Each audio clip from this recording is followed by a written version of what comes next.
ನಮಸ್ಕಾರ ಫ್ರೆಂಡ್ಸ್, ಇವತ್ತು ನಮ್ಮ ಮನೆ ಮುಂದೆ ಫುಲ್ ತೆಗ್ಗಾಗೈತಿ.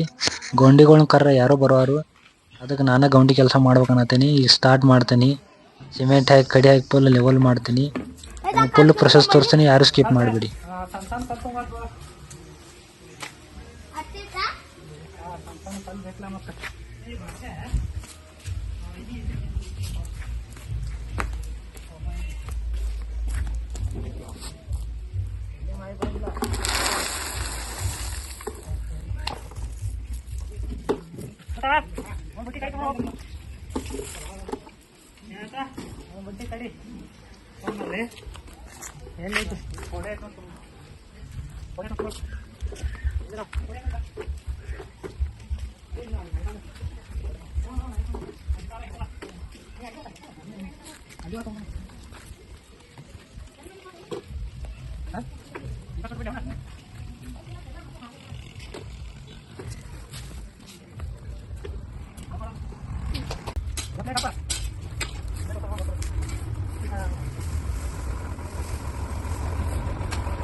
ನಮ್ಮ ಪೋಡೆ ಒಳ್ಳೆ ಕೇಳತೈತಿ, ಅದಕ್ಕೆ ರಿಪೇರಿ ಮಾಡೋನು. ರಿಪೇರಿ ಮಾಡ್ಕೊಂಡು ಮುಂದಿನ ಭಾಗದಾಗ ಸಿಗೋಣ ಫ್ರೆಂಡ್ಸ್.